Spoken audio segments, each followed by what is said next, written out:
BC주 부동산 협회에서 나온 리포트를 한번 보도록 하고요. 6일 동안 최대 30cm까지 밴쿠버 지역에 눈이 올 수 있다고 합니다. 다시 눈폭탄이 지금 예고가 되는 것 같습니다. 네, 안녕하세요. 캐부자입니다. 시청하시기 전에 구독하기, 좋아요 부탁드립니다. 부동산 업계에서 굉장히 원하고 바랬던 모기지 스트레스 테스트가 아마 좀 내릴 거다, 아니면 폐지될 거다, 그런 거를 지금 얘기가 살짝 나왔거든요. 감독원에서 얘기가 나왔던 얘기여서 사실은 12월 달에 이게 막 폐지가 되지 않을까, 없어지지 않을까, 아니면 조금 낮아지지 않을까 막 얘기가 많아 있었는데 변동이 없다고 합니다.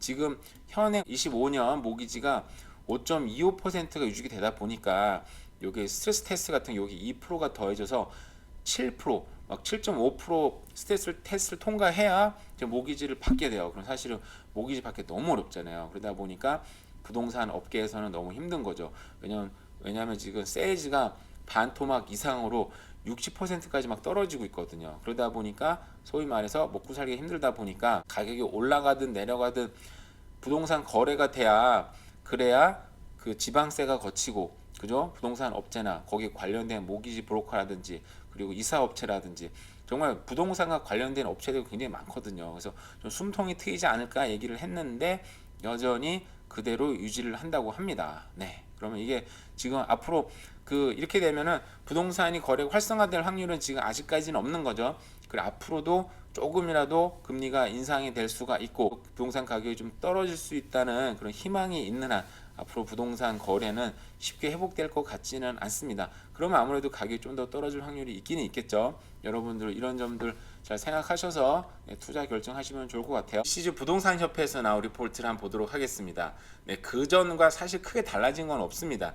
이게 지금 11월 달 리포트가 나온 거거든요. 지금 12월 달이니까 보시면 seasonally adjusted, 지금 10월 달에 살짝 상승이 있어서 지금 좀 괜찮아지는 거 아니야, 이런 희망이 좀 있었지만 또 예상과 비슷하게 다시 세일즈는 다시 떨어졌습니다. 지금 거의 세일즈 자체는 거의 반토막이 난 상태인데 거기서 계속해서 겨울이니까 어쩔 수 없이 좀 조정되는 부분이 있기는 하지만 그럼에도 불구하고 추세는 여전히 엄청나게 떨어지고 있다라고 생각하시면 될 것 같고요. 그 반면에 year to year change인데 액티브 리스팅은 계속해서 오르고 있습니다. 액티브 리스팅도 살짝 줄어드는 거 아니야 그랬는데 이거 뭐 주식적으로 얘기하면 뭐 전고점을 뚫고 인벤토리는 리세일인 거죠. 리세일 인벤토리는 굉장히 쌓이고 있다. 근데 새로 착공하는 건 조금 차이가 있긴 하지만 어쨌든 물건은 지금 시장에 쌓이고 있다 생각하시면 될 것 같고요. 자, 여기는 셀러 마켓과 여기 보면 회색 라인 보이시죠? 네, 회색 안에 들어오면 이제 밸런스드 마켓이다 얘기를 하는데 지금 여전히 밸런스드 마켓에서 지금 횡보를 하고 있는 입장입니다. 좀 올라가기도 하고 떨어지기도 하고 다시 또 오르고 떨어졌지만 여전히 밸런스드 마켓에 있는 상태고요. 사실 이 그래프가 회색 선을 뚫고 내려와서 바이어 마켓에 와야 더 많이 가격은 떨어질 수 있는 부분이 있는데 아직까지는 횡보하고 있는 모습을 보여주고 있습니다. 평균 주택 가격이라고 보시면 되고요. 여전히 프라이스는 살짝 오른 부분이 있었죠. 세일즈가 좀 올라가면서 근데 다시 또 떨어지기 시작을 했고, 근데 트렌드는 여전히 변함없이 올 초에 피크를 찍고 내려오는 트렌드는 변함없이 지금 떨어지고 있습니다. 이게 아마 뭐 잘 돼야 내년 봄이나 돼야 바뀌지 않을까 많은 기관에서 예측을 하고 있죠. 드디어 지금 메트로 밴쿠버 지역이 작년보다 가격이 떨어졌어요. 작년 10월 달만 해도 여전히 작년 가격보다는 2.1% 올랐다 얘기를 했는데 11월 달에 들어와서는 작년보다도 0.6%가 떨어졌습니다. 그러니까 메트로 밴쿠버가 사실은 여기 나오는 프레이저밸리나 칠리왁이나 다른 지역보다는 좀 덜 올랐어요. 그래서 작년보다는 그래도 가격이 오른 상태로 유지가 되다가 드디어 떨어졌고요. 프레이저밸리 같은 경우는 작년에 비해서는 3.7%. 근데 여전히 뭐 빅토리아, 밴쿠버 아일랜드 같은 지역인데 그죠? 그리고 내륙 지방은 여전히 작년보다 지금 조금씩은 더 오른 가격을 유지를 하고 있습니다. 그러니까 작년분은 아직 날리지 않은 상태인 거죠. 그 반면에 칠리역 같은 경우는 작년 대비 지금 평균 가격은 11%, 그러니까 연초 대비는 지금 벌써 25% 정도 떨어졌다고 보고 있죠.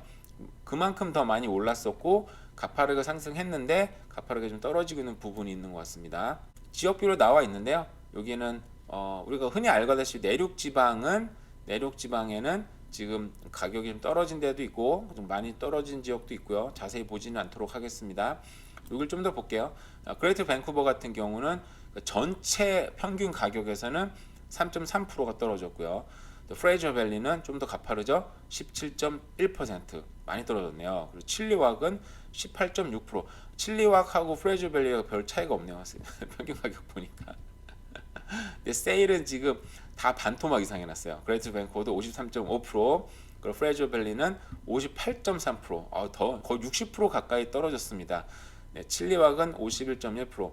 반면에 빅토리아나 뭐 밴쿠버 아일랜드 같은 경우는 50%는 아니지만 그래도 거의 40% 육박하는 40% 넘거나 굉장히 많이 떨어졌죠. 가격 체인지는 뭐 어느 정도 좀 차이가 7.7%, 2.5% 조금 차이가 있기는 합니다. 액티브 리스팅, 그러니까 시장에 물건이 나와 있는 거죠.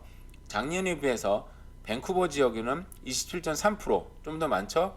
그래서 이 6개월짜리 6개월 정도 서플라이가 가능한데 프레이저 밸리 같은 경우 작년에 비해서 91.4%, 그러니까 거의 지금 배수가 나와 있는 거예요. 물건이 당연히 집값이 이러면 떨어질 수밖에 없겠죠. 그럼에도 불구하고 먼스 오브 서플라이는 5.7개월이긴 있지, 하지만 어쨌든 작년에 비해서 거의 100% 이상, 거의 2배 가까이 지금 인벤토리가 나온 상태고요.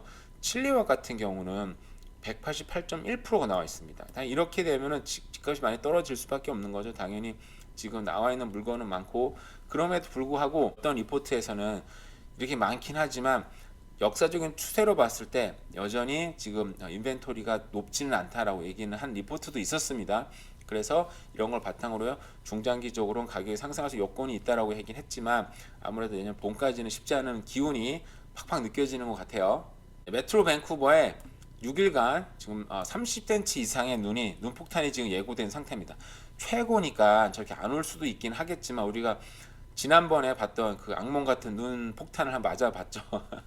저는 캘거리에 살다 보니까 캘거리 눈이 많이 와도, 눈이 쌓여도 이렇게 막 눈 대란이 일어나진 않아요. 왜냐면 동네 자체가 캘거리 전체적으로 굉장히 평평한 동네거든요. 언덕이 있긴 하지만 돌아가는 길도 많고, 근데 여기는 눈이 조금만 와도, 제가 사는 곳도 정말 살짝 언덕이 있는데 거기서 차들이 못 올라가거든요. 제 차도 못 올라가더라고요. 그래서 심각하다 느낀 적이 있는데, 지금 날짜 예보를 보시면 여기 볼게요.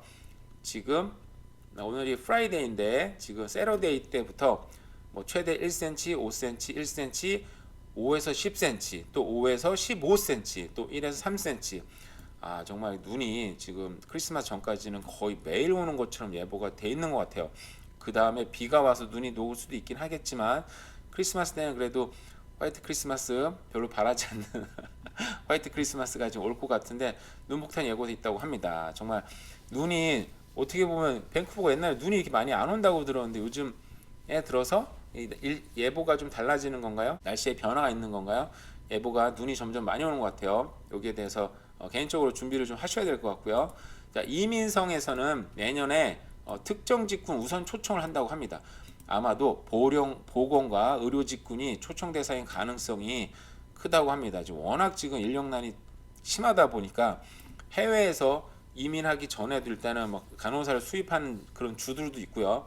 그러다 보니까 저도 이민을 워낙 안 봐가지고 안 보긴 했지만 여전히 지금 여러 전문가들은 의료 직군이 첫째 우선 초청 대상의 혜택자가 될 것 같다라고 얘기를 했다고 합니다. 특정 직업 또는 기술 종사자들을 우선적으로 선발 및 초청할 수 있도록, 초청한다는 거는 여기서 사람을 불러들이는 거잖아요. 아마 그런 기술직들, 특히나 의료직은 초청 대상자가 될 것 같다고 얘기를 했습니다. 네, 트루도 총리 같은 경우에는 의료 개선 추가 지원이 없다고 합니다. 지금 의료난이 지금 사실상 일어나고 있는 부분이 있고 의사가 너무 부족하고요, 그죠? 그리고 대기 진료 시간도 지금 엄청나게 늘어나고 있는데 사실상 지금 연방 정부 입장에서는 돈을 지금도 엄청나게 얘기하고 돈을 쓰고 있거든요, 사실은. 근데 여기서 22%에서 35%까지 늘려달라고 요구를 하고 있는데 엄청 저렇게 할 수가 없죠, 사실은. 제가 봐도 의료직에 종사하고 있지만 사실은 병원 같은 경우에는 이게 아무래도 공짜 시스템이다 보니까 방만하게 써지는 부분이 굉장히 많고, 그죠? 의료계에 지출되는 돈도 사실은 이게 민영 병원이었으면 안 되는 부분도 많이 있긴 있다 보니까 아무래도 의료난 같은 경우는 상당히 지금 지속되지 않을까라고 생각을 하고 있습니다. 그래서 의료 쪽은 여전히 전망이 좋다라는 얘기를 좀 할 수 있을 것 같아요. 오늘도 간단하게 둘러본 BC주 부동산 협회에 나온 리포트와 또 날씨와 또 의료 이민 얘기였습니다. 오늘 하루도 잘 보내세요. 감사합니다.